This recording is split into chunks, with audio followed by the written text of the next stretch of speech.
Hey, welcome. This is maximizing the potential of every guest engagement through online ordering optimization. Produced by Nation's Restaurant News, this program is being sponsored and presented by Paytronix. Paytronix is a cloud-based digital guest engagement platform supporting loyalty programs, online ordering, gift cards, branded mobile applications, and strategic insights. Paytronix is used by more than 1,800 restaurant and convenience store brands to help them build long-term relationships with their customers and maximize user lifetime spend. I'm Alan Little on behalf of NRN. I'll be moderator for today's program with Tim Ridgely and Hillary Hadley of Paytronix. We have some housekeeping to attend to before we hear from Hillary and Tim, so let's get to it. If at any time today you experience difficulties with the audio or the slides do not advance, press the F5 key on a Windows system to refresh your webinar console. Use Command and R keys on an Apple device. If that fails, look to the help widget at the bottom of your screen or type your technical question into the Q&A area. That Q&A area is also where you can enter questions you might have about our topic. Type yours in at any time and we'll get to as many as we can later in the session. And so this presentation is being recorded for on-demand viewing. You'll receive an email with link when that replay is available. Before I step aside for the presenters, let me tell you a bit about them. Hillary Hadley is a senior strategist for Paytronix strategy and analytics team, a role in which she provides the company's clients with database guidance to maximize program results.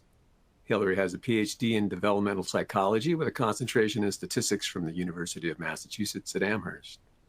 Tim Ridgely is the Vice President of Online Ordering at Paytronix. He assumed that position in 2019 following Paytronix acquisition of Open Dining Network, an online ordering provider that Tim co-founded and where he served as Chief Executive.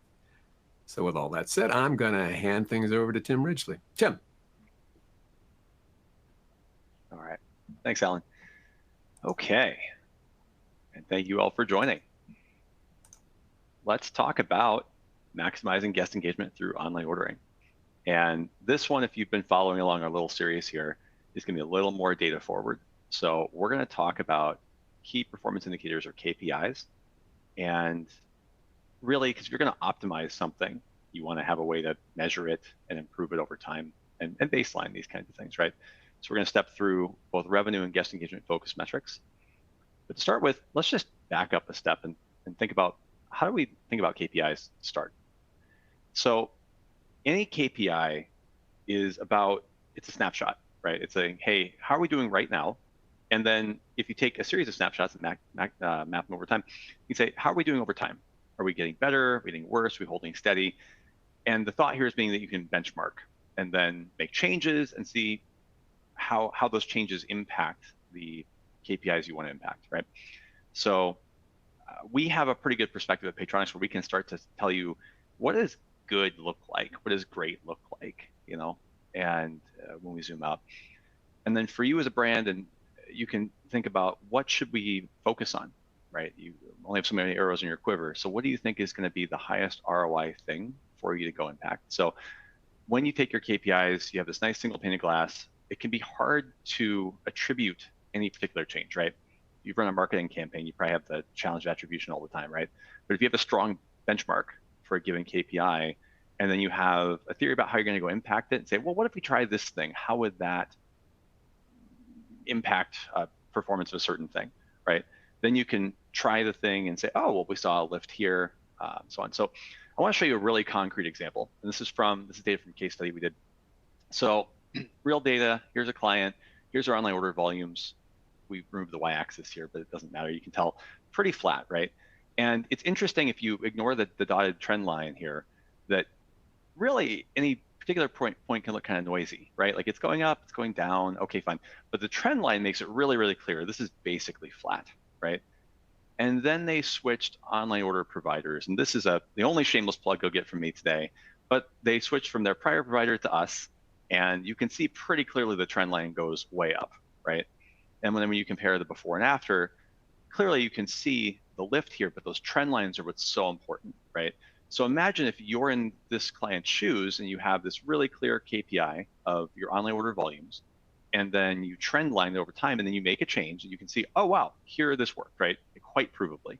So what we want to do is give you these tools to have in your bag so that you can take your hypotheses, roll them out over time, make changes, see positive impact or measure the impact that you have, and go from there. Great.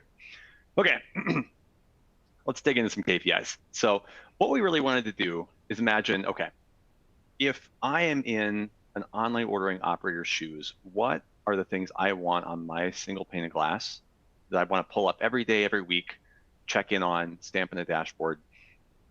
First one, pretty obviously, it's going to be the orders per store in a given month, week, that kind of thing.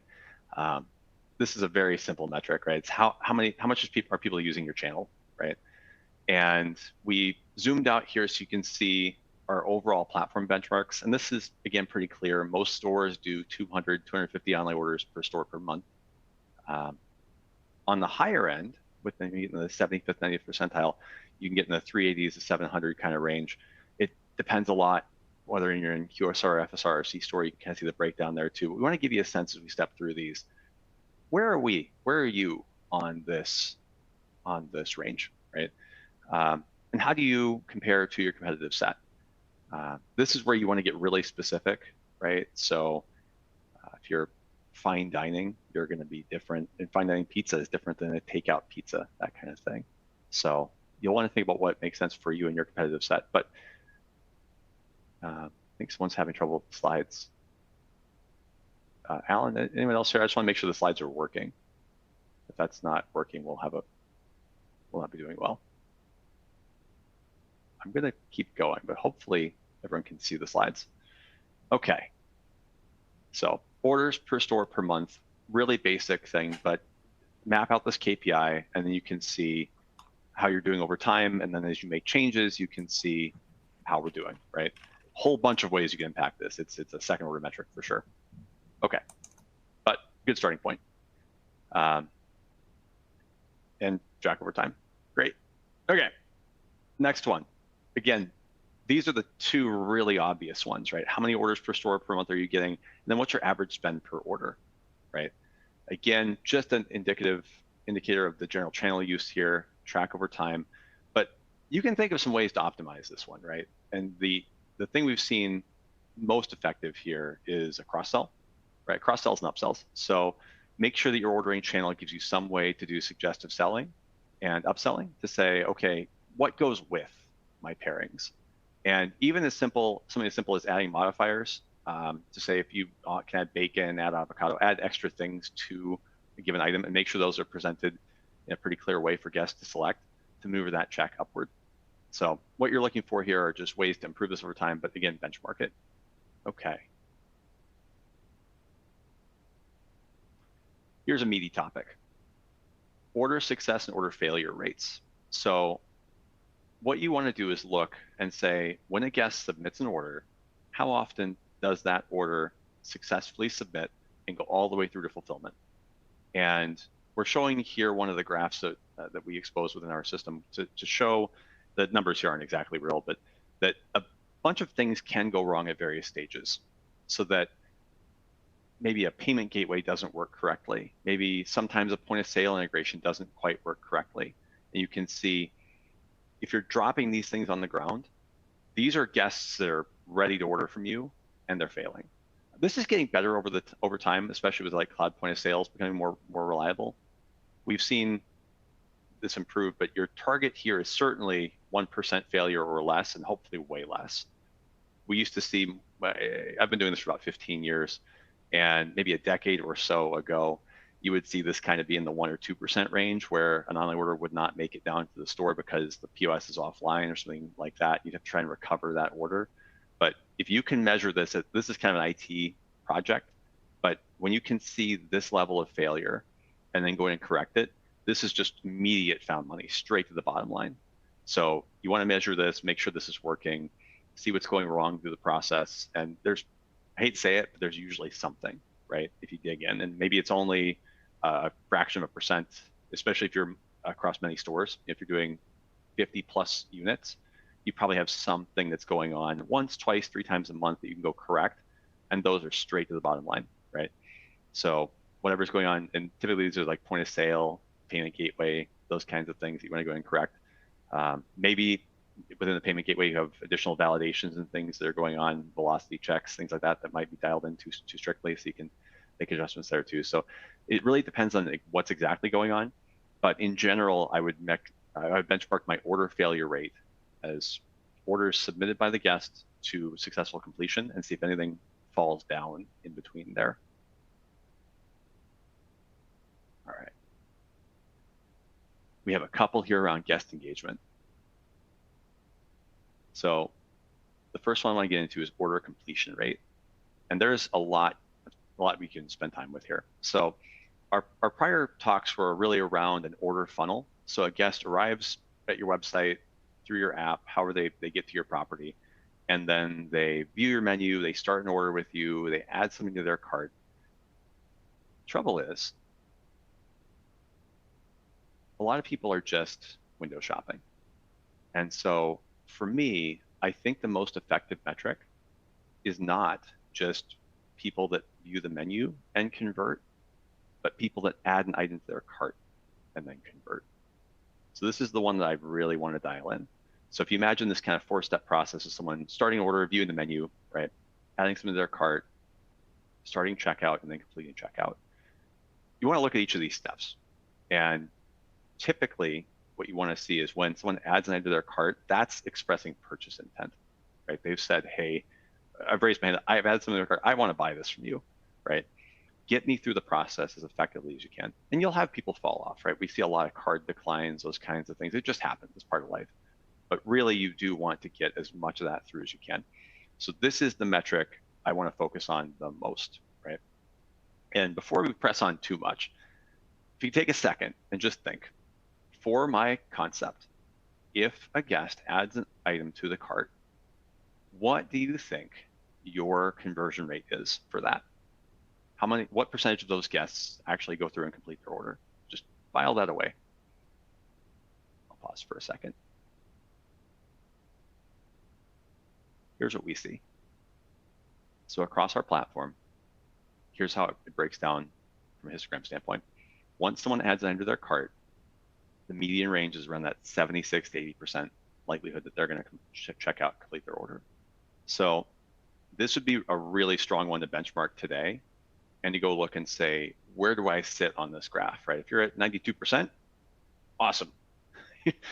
You're doing great. If you're in the 50s, 60s, I think you have some work that you could do. I think that you could go look and say, why is that, right? Is my system hard to use? Do I require a login? What's going on? It's more qualitative than quantitative, the solutions to this. But I would look at optimizing that process and especially checkout, make sure that you made that as frictionless as you can.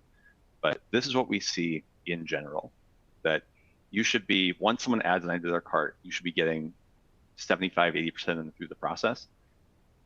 And I wanted to zoom out one more level here, because so I think a lot about sports, and with athletes, if I only take 2 3-point shots a game, I can make both of them. I can have 100% 3-point shooting. But if you give me 10 shots a game, my efficiency is going to drop, right? So I wanted to look at this and say, well, how are we doing if we map this out as an efficiency metric? So on the bottom here, you can see the conversion rate mapping from 0 to 100%. And then you can see, well, how does this break down as more guests add items to their orders, right? So as order volumes increase, how does this map out? I was really surprised. I really thought there would be kind of an upper left-hand quadrant of people with a lot of orders and low conversion rates. And I really thought as there were more orders placed that we would see this shift over, but actually it doesn't. So there's really not much in that top left of low conversion, high volume. There's certainly something in low conversion, low to mid volume. There's a big cluster of folks in the bottom right where it's reasonable to high conversion and reasonable to low volume. But we see this upper right-hand superstar quadrant where we're seeing people, or brands that have great conversion and high volume. And there are actually like 3 outliers here that were way off the end of the chart. And these are all per store per month on the y-axis here. So there are some brands. There was one that had like 7,000 orders per store per month, and they were converting at like 80%. It's just crazy. We took them off the graph because you couldn't see them. So This is one, if you want something to take away, I would take away, where are you on this chart and how can you maneuver yourself for success? Because if you're at a 50% conversion, I think you have room to push upward, right? If you're at 90%, maybe your efforts are best spent getting more folks through the process and saying, okay, let's get people to add more things to their cart, right? Do we have enough people coming to our system with purchase intent? Do we need to run campaigns and things like that to drive activity in that area? But I would look and see where you are here and how you can maneuver yourself to success. But our goal here was to show you what's possible. When I talked to other operators through the prep for this, we found that a lot of people thought that 50% was okay, 60% was okay. And we wanted to show you that you can really get to 85, 90% if you stretch, but certainly you can get to 75, 80%. So let's make sure you're in that solid median range and then get more people through the funnel, right? Assuming your kitchen can handle it. Don't want to break your back end either. All right. So that's fun. Hillary, I have Hillary here, and she's going to talk to us about guest feedback, which is, for my money, one of the most exciting parts of any online ordering system is measuring how happy people are with their experience, their food, their service. Yeah, absolutely. Like Tim said, I'm going to be stepping a little bit out of the order flow metrics and a little bit more about guest behavior. So yeah, the first one is a great indicator of guest satisfaction. That is guests giving you feedback on their order experience. We really like this metric for a number of reasons. One, right, it's literally guests telling you about their experience. And typically we see that brands tend to have very similar, feedback rating scales. Typically it's out of 5 stars. There's a lot of commonalities and overlap with the categories that guests are able to rate their experience on.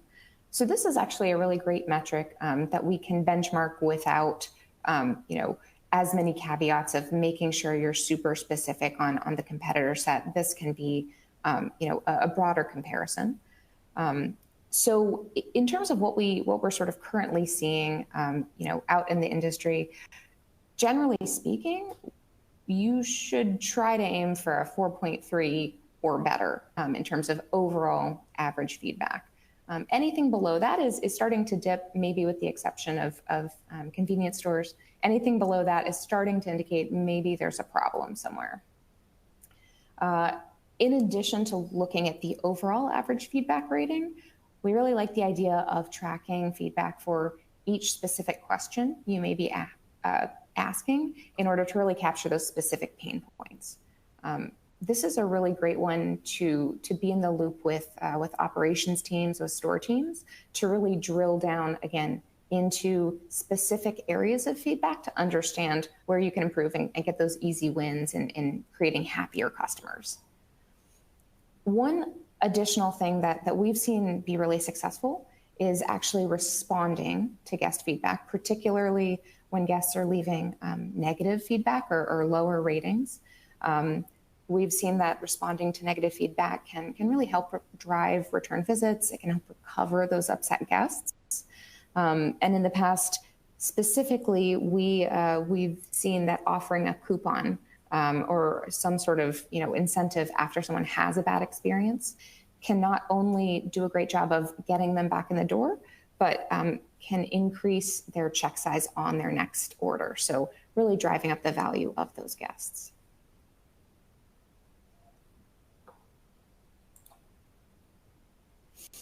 In addition to looking at a metric around what guests are telling you about their experience, we also like some metrics around how guests are actually behaving. So how their order flow or how their order activity is. And the metrics we really like here are guest frequency. So how many average orders are we seeing per guest within our time period? And then also guest retention. So how often are people coming back and placing orders period over period? In this case, we're taking a look at quarterly and monthly as a couple examples. These are both great indicators of how sticky guests are in the order experience flow and with your brand. we do tend to see a bit of natural frequency between concept types, particularly with frequency. So you can sort of see there's a bit of a range between FSRs versus convenience stores. So this is going to be one where you may want to hone in the competitor set a little more closely to your brand. And then another thing we've been thinking about, particularly when tracking guest retention, is splitting out, getting a little more fine-grained in thinking about groups of guests. So in particular, paying attention, one, to the retention rate of existing members, guests. So people who have already placed an order in the past, how often are they coming back month over month or quarter over quarter? And then additionally, thinking about new users who have maybe just placed their first order, what is their retention rate? And that one, I think, in particular, can really tie into that guest feedback metric to understand what are some possible pain points. And as you solve those pain points, are you seeing an increase in these frequency and retention metrics? Another way to really try and influence these KPIs is thinking about incentives, targeted marketing to these groups. Typically what we see is the more personalized and targeted you can get any offers, the better it's going to land. So for example, maybe sending an offer to lower frequency users, but leaving those people who are obviously very engaged on their own, saving the coupon for another member.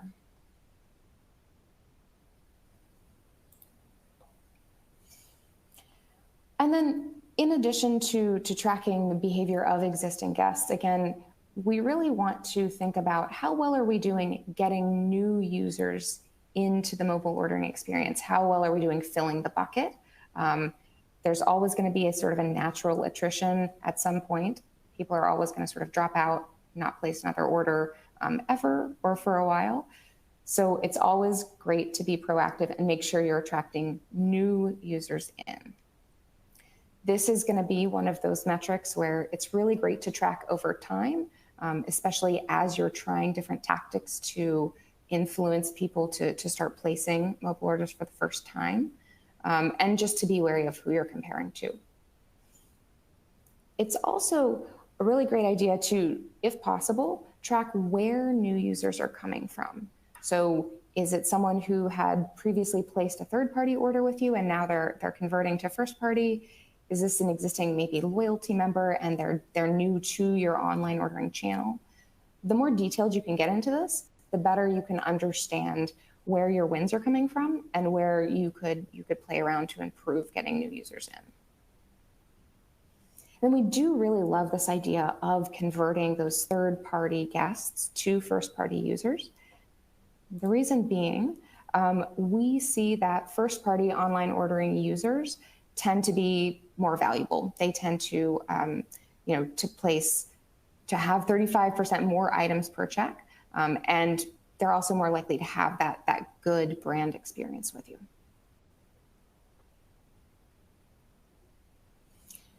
So final piece here is a little off to the side. This isn't a direct KPI, but something that we think is a really valuable thing to think about. If you also have a loyalty program, we see a lot of benefits connecting loyalty with the online ordering channel. This can have really great benefits for both the loyalty program as well as online ordering success. So what we see is that in the QSR and FSR space, a good chunk of loyalty members do like to place online orders. So expanding your channels, giving this as an extra channel for members to connect with you and place orders is really great. Especially because we see that typically loyalty members tend to be more frequent. They're placing about 40% more orders than non-members. In addition, in thinking about the benefits for the online ordering channel, loyalty members provide this really great audience of people that you can market to. So you can track their behavior and you are able to target specific audiences and market to them specifically. So like I was mentioning, loyalty is that really great channel where you can say, here are my low frequency online order users. I'm going to send them a message and send them an offer to try and get them to visit and place orders more frequently. So, Tim, I'm going to pass it back to you to wrap us up. Great. Thanks, Hillary. So thanks for tracking with us. A little on the data heavy side, but I think this is a great starting point. A lot of generalities here, I think with a real broad brush. I'm sure for each brand, I have your own things you're thinking about. And hopefully this is a good starting point where you could make yourself a scorecard and say, here are a set of 8 metrics you can take back, measure today, and yeah, oh, it's the 2nd of the month. Great. Right near the start of May, you could take every month and say, how are we doing right now? And if you have a dashboard for this, fantastic. And then measure over time, get benchmarks, get trend lines, compare to the ranges given here and evaluate how you're doing today, prioritize a list if you want to make improvements there. You know, I think there's always room to improve, but the question is like, what should I work on, right? What things are going to be the highest ROI? And if you see that, oh, you're on the mid to low end of one of these ranges, that might be one to look at, right? So yeah, hopefully this is a helpful, quick overview of just high-level things that would make sense. Hillary, question for you. What do you think of these is the most important? If you had to say, here's the one. I'm putting her on the spot. We did not. I was going to say, putting me on the question. Spot. I know. Oh gosh, I'm going to give a 2-part answer. So I think, Tim, what you were talking about earlier with order success rate being, I'm going to call it really easy money. I think that's a really valuable one because it's that low-hanging fruit. And then I think order completion rate is another really valuable one to track. What about you? What do you think? Oh, okay, great. I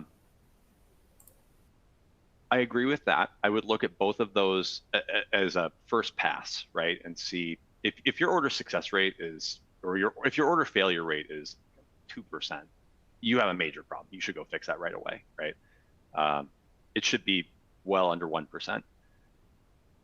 Otherwise, I think it's your feedback rating.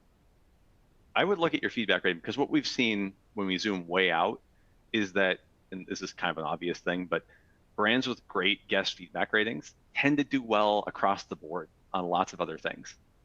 Not always, but typically. It's like that is, if that one's going well, then you're probably doing a lot of things well, and then you can just put rocket fuel in the thing and send it, right?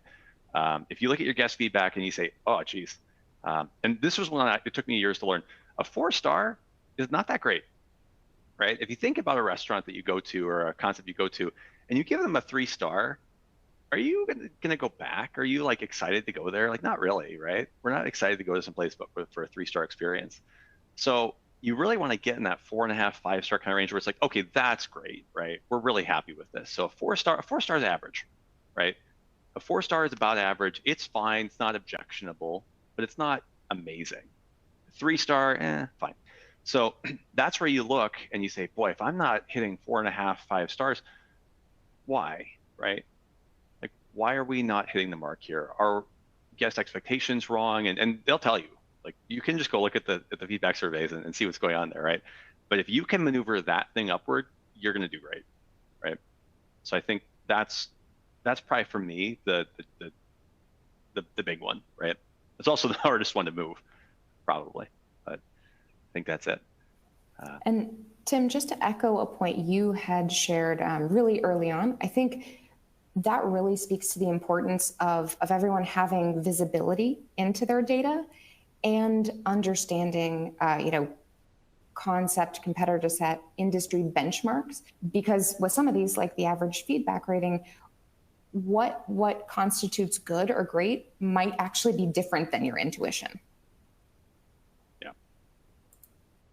And hopefully these things aren't like pulling teeth to go get, right? That's our hope. Great. Well, I think we have some Q&A from the audience here too. Why, thank you for that cue. I I'm glad to be back. And yes, while you were sharing that interesting information, questions did come in from the audience. We have several questions in our queue. So I'm going to start asking away at you folks. And our first question reads, are these metrics with or without marketing campaigns behind them? Dollars off, that sort of thing. And that relates to slide number 17, the order success rate, order failure rate. So do these metrics consider what sort of marketing might be behind them, or if there is none there? What can you tell us? Let's see. I think I can start, and Hillary probably has a whole bunch of color commentary on this. Broad strokes, they are with campaigns included. We tend to look at just platform averages, large swaths of data, right? But we're looking typically, here are millions of orders, right? These are thousands and thousands of stores and millions of orders and data points. So yes, there's a campaign lift. This is an intuition thing rather than a measured thing, but I would bet that the large majority of these are not influenced by campaigns. Might not be true for pizza. Here's a joke I heard that if you pay full price for a pizza, you're getting ripped off. So there's probably some baseline level of just always present there, but yeah, I don't think, I think that the heart of this question is like, hey, is this heavily influenced and by noise from campaigns, and should I think about some of these being, especially like the conversion rate thing, being uplifted by that? I don't think that's probably true. I think you should be able to convert, especially when someone raises their hand with purchase intent and says, yep, I want to buy this thing. I think you should be able to convert them 75, 80% of the time or more. Hillary, what do you think? Yeah, no, I agree. I would add, one of my favorite things is a test and learn approach. So as you're thinking about these things with your online ordering program and data, run some tests, see what these metrics look like sort of at a baseline if you're not doing any particular campaigns or rewards or incentives, and then send something out and see how much it influences it. And I think, that type of, campaigns and incentives, that type of thing will have a larger impact on some metrics than others. So to Tim's point, maybe you won't see a huge change in, an order completion rate, but you might be able to influence order frequency or check size. Although, it could be some strategies like cross-selling or upselling, that might have an impact on order completion rate. And again, test it, find out. Yep. And sounds like a good idea. Exactly. Testing is always a great way to work on this stuff, especially if you've got the capabilities in the background to come up with numbers, and then you can really just analyze yourself into heaven right there. There's a question here that asks, what's the best way to track acquisition? I'm going to open it up to either one of you, but anyway, best way to track acquisition? Okay. So attribution is super hard. There's no two ways about it. Plan for it, right? So we probably obviously, but seriously, plan for it. Think about when you're going to do an initiative, you have a campaign, you have a thing you want to do, how is it going to work, right? So again, at minimum, you have a benchmark or a baseline, and then you can run a campaign in isolation and say, oh, we saw a lift, right? And you can kind of infer what that is based on that change, right? If you have a way to do hard attribution of things, great. If you can, when you put links out there, when you put these kinds of things out there, if you can track where they come from, great. Many tech companies, Google, Apple included, are moving more towards a privacy-centric mindset, which is great for consumers and really hard for us as marketers to figure out what's going on, right? So you can ask them. That's an easy way to go, right? If you can add a feedback survey question and say, where did you come from? I would not add that at checkout. I don't think that anything you add at checkout, anything you do at checkout is introducing friction into the process. Every time you add friction, you're going to lower your conversion rate, even if it's by a tick, right? Some person that was raising their hand and said, I want to buy from you, is no longer going to do that, especially at large scale, right? If you get into thousands and tens of thousands of orders, you're going to get some amount of drop off, right? But on the back end, when you say, hey, tell us about your experience, and by the way, where'd you find us, is not the worst question to ask, right? So that's probably the layup, is just they tell you. But otherwise, if you can attribute it in directly, great. Hey, Tim, quick question on that point. I would agree that anything in front of the checkout could cause friction, and you really want to avoid that at all costs. How about in the thanks for your order note that often pops up? Is that as good a place to ask, by the way, how did you hear about us? Or thanks for your order? Or is that just not practical? It's better in that follow-up message you talked about. If you have the ability to do it, perhaps. But there, see, what I'm focused on once someone orders, I'm focused on registration at that point. I'm really thinking about the next order. How do I get you into the program? And at that point, so food is very sensitive. It's very time sensitive, right? Like, I'm hungry now. I want to eat now. I don't want to eat 3 hours in the future. Like, maybe you're a planner, that's good for you. But once your order's in, then I want to get you into the loyalty program or our guest database, our CRM, so we can then talk to you in the future and save your card on file so that you can come back, right? So in a series of steps, I'd be thinking about just first order as a guest, then convert into the program, get them enrolled, and then send a bounce back and get them in the second time. Because we know getting to that fourth order is where it really becomes meaningful, right? It's once you have someone order 4 times, then they're really in. There's a whole bunch of data backing that. We could probably have our own KPIs around that, right? Percentage of guests getting to fourth order would be an amazing KPI if I'm just riffing. So yeah, that's where I would focus on. And then for every order though, you send the survey. How did we do, right? Hillary, anything to add on the acquisition question? Or did Mr. Tim cover it all? Yeah, he pretty much covered it. I think the only thing to add is, again, if you have a loyalty program and a member database that you can talk to there, hopefully you have a way to identify loyalty members who haven't placed an online order before. And that's a really, easy, influenceable channel of people to pull into the online ordering space. Thank you for that thought. Oh, yeah, use coupons. What? Sorry, if it fits your brand. Sorry, I'm just completely thinking. That's all right. Coupon codes. Right? And you see this when you listen to the radio, right? And we still listen to radio sometimes. And it says, like, use coupon code this, right?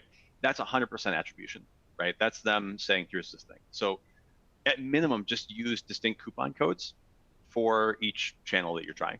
And yep, if discounts work for your brand, they don't work for your brand, I'm sorry. Then you have to do it the hard way. But if you want to do it the easy way, make a Facebook coupon, make an Instagram coupon, off you go. Great ad. Thank you for that. Hey, so here's the question of the hour. How do we convert guests from third party to first party? There's a very popular question I'm sure you probably hear every once in a while. Okay. Hillary, I'm just going to point to you first and say, Hillary, that way there's no pause here. How do you convert from third to first? I will say Tim might have a more detailed explanation. Pass the ball on that one. What I get for trying to be efficient. All right. That's great. So this is super hard, right? Let's start here. This is a very hard thing because what you're doing is you're changing a person's behavior, right? And you're kind of fighting against this like multi-billion-dollar machine that is piling a ton of effort into getting people to use the third parties. So here's how you do it. We have tactics, we have campaigns, they work. First, make sure your first party properties are up to snuff, right? Simple as that. The guests they have to get delivery. Make sure you offer delivery.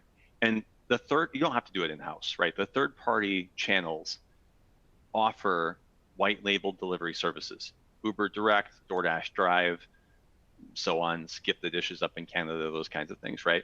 So you can partner with them to offer third-party delivery through your first-party channel. That's like the layup. You have to have that. If you don't have that, they're going to keep going to wherever they're coming from, right? Great.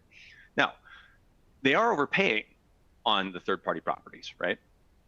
So people don't like to overpay, especially now. Prices are crazy, right? It's the last time inflation was this high was 1981, and I was -3 years old. So that's a long time ago. Ouch. Yeah, I know. I'm sorry. So what you want to do is at minimum, tell them, hey, you're overpaying, right? Look at all these service fees. I mean, we've probably done this, right? Where you start with a couple of sandwiches on DoorDash and it's $20 and you go to checkout and somehow it's $40. And it's like, what? happen. I don't want to do this. So drop a note in the bag. At minimum, just flyer, an insert in the bag with a QR code that gets them to, but this is the critical mistake a lot of people make. It can be a coupon, fine, but I don't think it should drive them to the ordering part of the system. I think it should drive them to the loyalty or enrollment part of the system. Because if you give them an ordering coupon, then they have to put it on their fridge and remember it next time. And we're bad at remembering these kinds of things, unless it's a really rich offer, right? If it's 50% off my order, heck yeah, I'll have that every time, right? Well, I'll get to that. So put it in the bag, drive them into the enrollment bit so that they can sign up for an account with you. And then if you have the ability to do this, you should give them a big offer at that point. So at Paytronix, we built a solution called Marketplace Conversion that does all of this. So what we do is, this is exactly what we do. So for every marketplace order that comes in, we print off a ticket and it says, "Hey Tim, next time, save money, order direct." And we put an offer in there that's configurable. It has to be a pretty rich offer though, like 50% off, 25% off, that kind of thing. Pretty big one, right? And then it's a QR code, and that QR code is specific to that order so that we can attribute the conversion. And it is a one use, right? So it only works once. So every QR code is different that prints off, and you staple that to the bag. And the guest scans the QR code, it brings them to an enrollment page where they enroll for the loyalty program. And then we've seen, once you run loyalty and marketing campaigns and they're in your first party program, you can drag them back, right? But we've seen really good conversion off of that. And by really good, I mean like 5%. But the thing to understand here is that the third-party marketplaces are a fire hose of orders coming in. You've probably seen this, right? It can be half of your order volume can come from these third parties. It can be crazy, right? It's no longer incremental. And so if you can take this fire hose, this huge stream of water, and just direct a little stream off into your first-party program, that's big-time accretive value that you're creating by printing off a ticket and stapling it to a bag, which is operationally very easy to do, right? So that's how you do it. And then give them a bounce back offer. So once they order the first time, you should build a full campaign around this. So our conversion solution, once they scan the QR code, they register, we send them a text saying, "Hey Hillary, thanks for enrolling. Next time, go to this website, go here to our web, order direct. You can download our app if you want to, but chances are good they're not going to. Chances are good they're going to want to go to your website for the first few orders. It's kind of date before you get married kind of thing. And then they will eventually convert into the full loyalty member. And we see a distribution on the loyalty program where some people are like super loyal and really great customers. Most people are somewhere in the middle, right? So meet them where they are. But make sure your stuff is awesome on mobile, run a full conversion campaign, full court press, and if you have more tools in your tool bag, you can employ more of those. But that's the whole thing. Yep. Some good insights there. There's a question here that asks, and we'll just get this out of the way quickly. Will we get a copy of this presentation? And the quick answer is no, slides are not being distributed for this program. But do check out the resources area in your webinar console because there is useful information there. But no slides this round. Okay, so another question that is in here says, how can we close the loop addressing a negative feedback to enhance the guest experience? I think we covered a little of this, but let's cool. Take that particular question. Yeah, I can. Closing the loop, addressing negative feedback. Yep.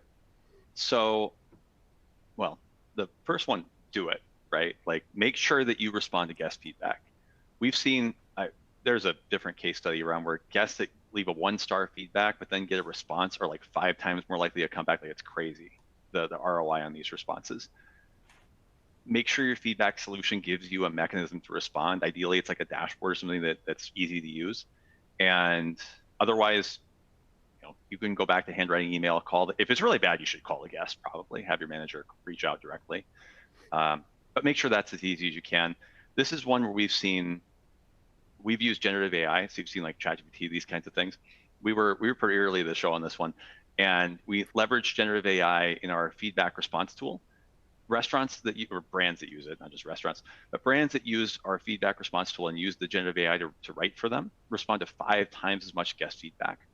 So like they see a massive uplift in the ability to respond to guest feedback. Not to mention having the AI write the response for you is really nice. Like I kind of call it like a sin eater. It's just, all day being like, I'm sorry you had a bad experience. That we tried to do really well. It's just like, oh, that's so hard for a person to have to do all day. So it's really nice to have the AI just kind of take in what the guest wrote and say, we're sorry that your pizza was cold. That's not great. And they can select, here's $10 off your next order, or whatever the thing you want to give them is, or here's a refund, and next time come back and see us again. But that's what you really want to do, is hopefully that's a built-in thing for you that makes it really easy. Good idea. Are you trying to say, though, Tim, that with the human responses that they might change according to how that responder's day has gone, and sometimes they're not quite as good as that generative AI might put out there for you? It's a hard job.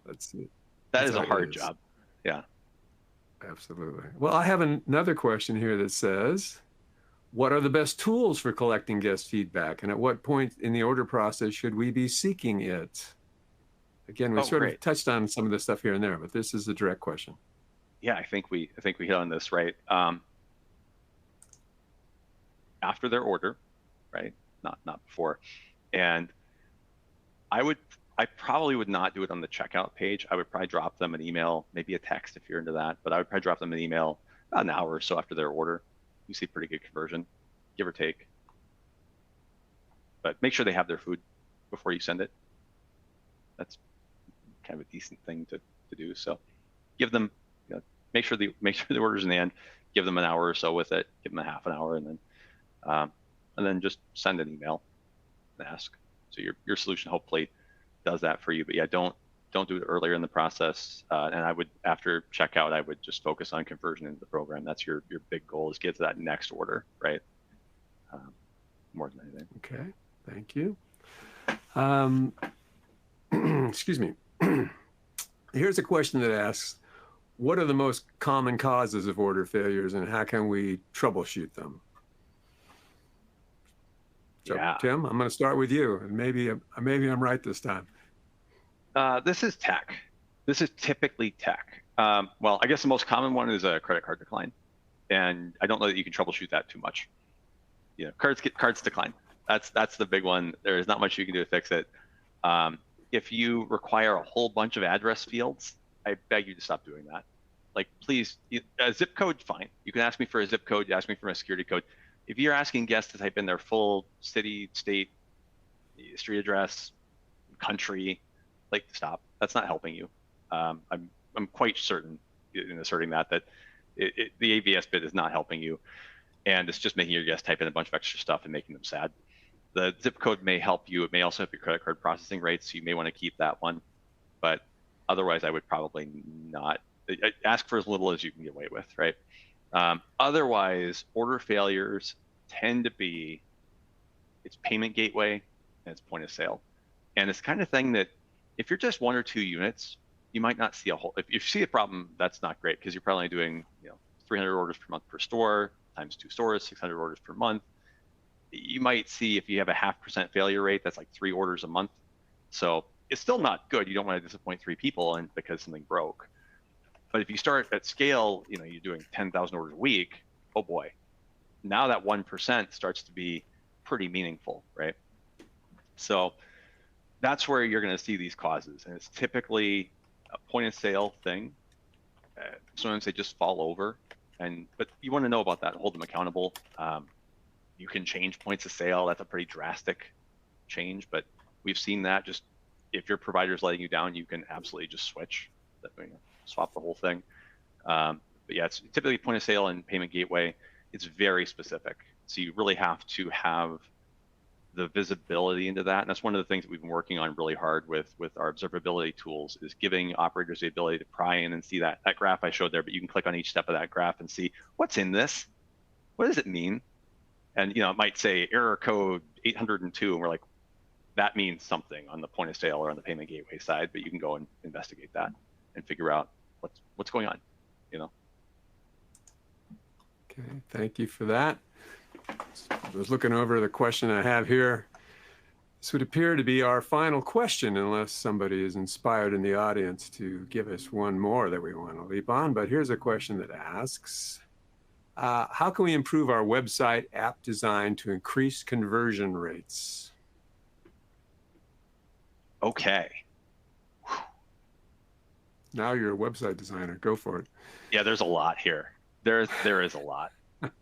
Okay, I mean, we can get really nuanced and make sure the buttons are big, but the obvious things here: count the clicks, like count how many steps. Imagine I'm a guest, and I just want to order you probably can all imagine your standard order, right? There's something, right? It's like, this is the most common thing.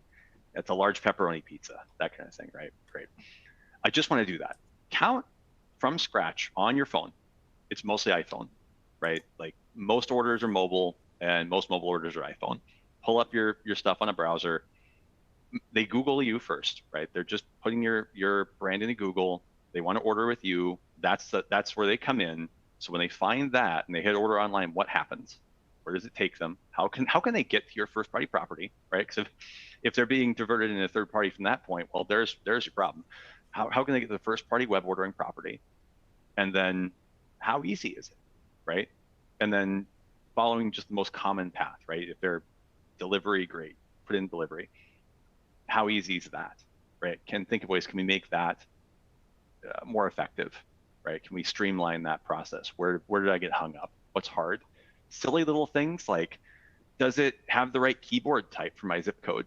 Right? Assuming we're in the US and it's a numeric zip code, does it pop up the numeric keyboard? Like, little details matter, and then you start assembling these details, and it will, in aggregate, maneuver your conversion rate upward.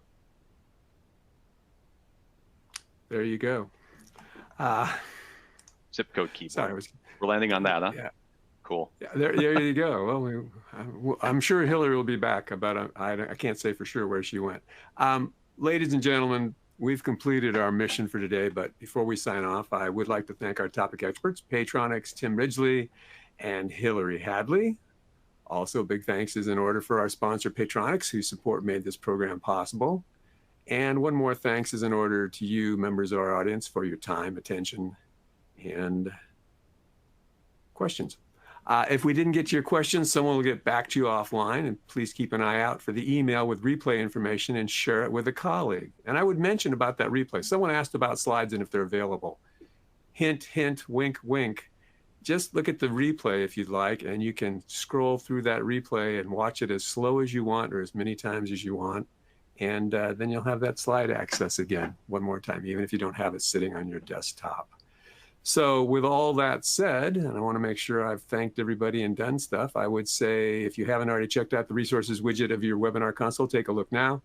And please do join us for future NRN webinars. But for now, know that all of us here wish you goodbye, good day, and good health.